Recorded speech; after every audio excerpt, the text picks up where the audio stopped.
Hello student. स्वागत है आपका हमारे यूट्यूब चैनल पर स्टडी विद आकांक्षा पर। और आप जुड़ चुके हैं एक नए टॉपिक के साथ। हमारा नया टॉपिक क्या है? किरचॉफ का नियम।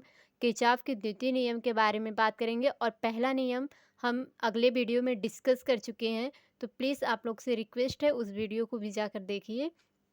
और इस वीडियो में हम बात करेंगे किरचॉफ के द्वितीय नियम के बारे में, जिससे हम वोल्टता का नियम या बंद पास का नियम कहते हैं, या इसे हम केबीएल कहते हैं। केबीएल का मतलब हुआ कि किरचॉफ वोल्टेज लॉ। तो चलिए हम देखते हैं इस नियम में बताया क्या गया है। जैसे कि हम इसका डेफिनेशन देखें, इसमें ये कहा गया है कि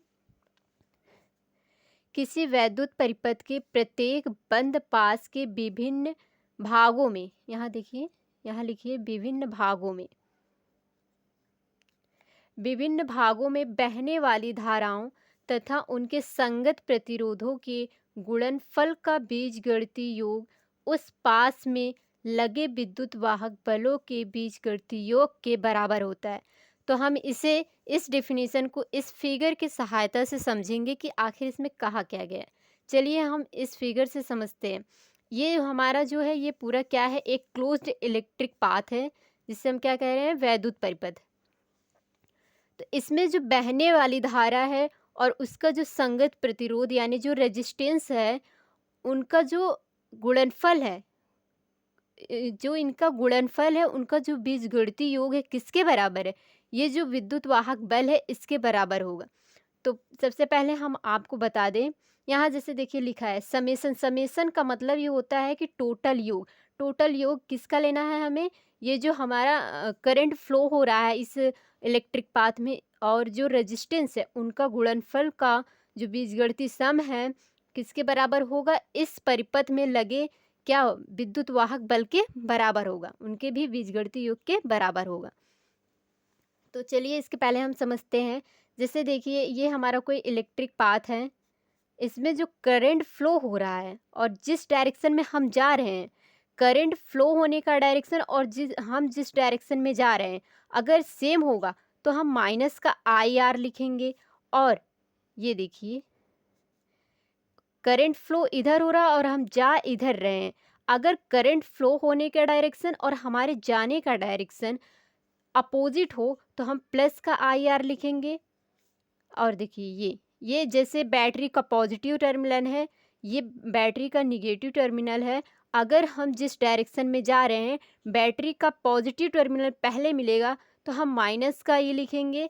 और देखिए यहाँ माइनस टर्मिनल, ये पॉजिटिव टर्मिनल, ये माइनस, ये प्लस। अगर हम इधर से जा रहे हैं, अगर बैटरी का निगेटिव टर्मिनल पहले मिलेगा तो उसे हम प्लस ई से लिखेंगे।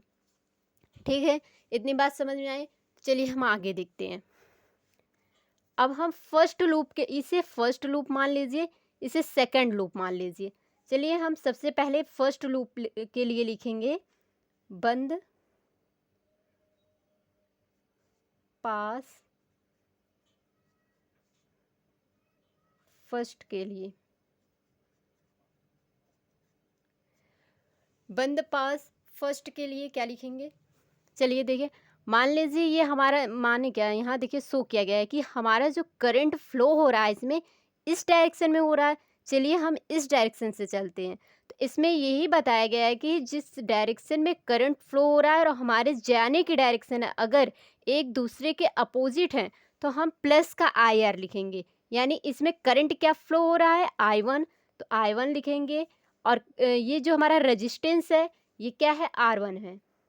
ठीक, अब यहाँ हम जा रहे हैं, फिर इधर से आएंगे तो ये देखिए जिस डायरेक्शन में हम आ रहे हैं उस डायरेक्शन में करंट फ्लो भी हो रहा है, यानी हमारे आने का डायरेक्शन और करंट का डायरेक्शन सेम है, इसलिए हम माइनस का I2 R2 लिखेंगे। क्यों? क्योंकि यहाँ इसमें जो करंट फ्लो हो रहा है I2 है और जो रेजिस्टेंस है वो R2 है।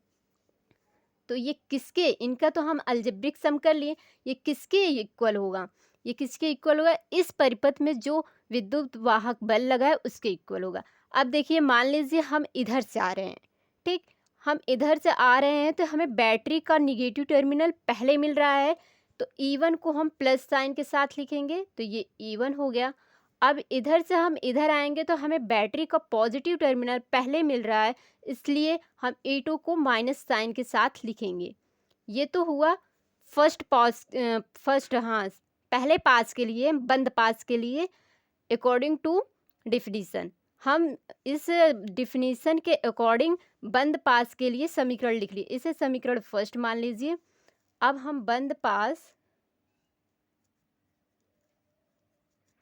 सेकंड के लिए लिखेंगे। क्या लिखेंगे इसमें, देखिए जो बंद पास सेकंड है, मान लीजिए हम जिस डायरेक्शन में जा रहे हैं, ठीक, हम जिस डायरेक्शन में जा रहे हैं और जो करंट फ्लो हो रहा है इस डायरेक्शन में हो रहा है, हमारे जाने की डायरेक्शन और करंट फ्लो होने की डायरेक्शन एक दूसरे के अपोजिट है। इसमें करंट क्या फ्लो हो रहा है, I2 हो रहा है, रेजिस्टेंस क्या है हमारा, R2 है, तो हम प्लस साइन के साथ लिखेंगे I2 R2। अब हम इस डायरेक्शन में जा रहे हैं, आगे जाएंगे तो इधर आएंगे, ये देखिए हमारे जाने का डायरेक्शन और करंट फ्लो होने का डायरेक्शन एक दूसरे के अपोजिट है। फिर यहाँ क्या होगा, प्लस का I3 और R3 होगा, तो यहाँ हम क्या लिखेंगे I3 R3। अब ये किसके इक्वल होगा, इसमें जो इस परपथ में सेकंड लूप में जो विद्युत वाहक बल लगा है उसके इक्वल होगा। चलिए हम चलते हैं इधर से, देखिए बैटरी का निगेटिव टर्मिनल पहले आ रहा है, यानी E2 को हम पॉजिटिव में लिखेंगे, तो ये E2 हो गया। अब हम आगे आएंगे, देखिए इसमें और कोई बैटरी नहीं लगी है, तो ये केवल E2 के इक्वल होगा, ये हुआ।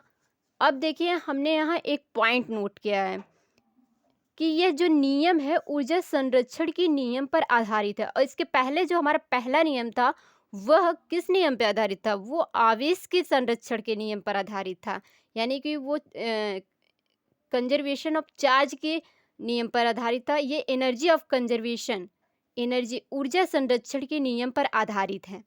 और यहाँ देखिए ये I2 है, R2 है, इस I3 करंट को हम क्या लिख सकते हैं, यहाँ से I1 करंट फ्लो हो रहा है और यहाँ से I2 करंट फ्लो हो रहा है, यहाँ दोनों मीट करेंगे, मीट होने के बाद ये इस लूप में आएंगे, तो ये जो I3 हुआ किसका सब हुआ, I1 प्लस I2 के इक्वल होगा। तो यहाँ हम I3 के प्लेस पे I1 प्लस I2 लिख सकते हैं, और ये इनटू में क्या होगा, R3 होगा।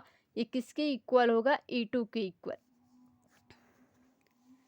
आशा करती हूँ आपको वीडियो अच्छा लगा होगा। अगर अच्छा लगा तो वीडियो को लाइक कीजिए, हमारे चैनल को सब्सक्राइब कीजिए, साथ ही साथ शेयर कीजिए।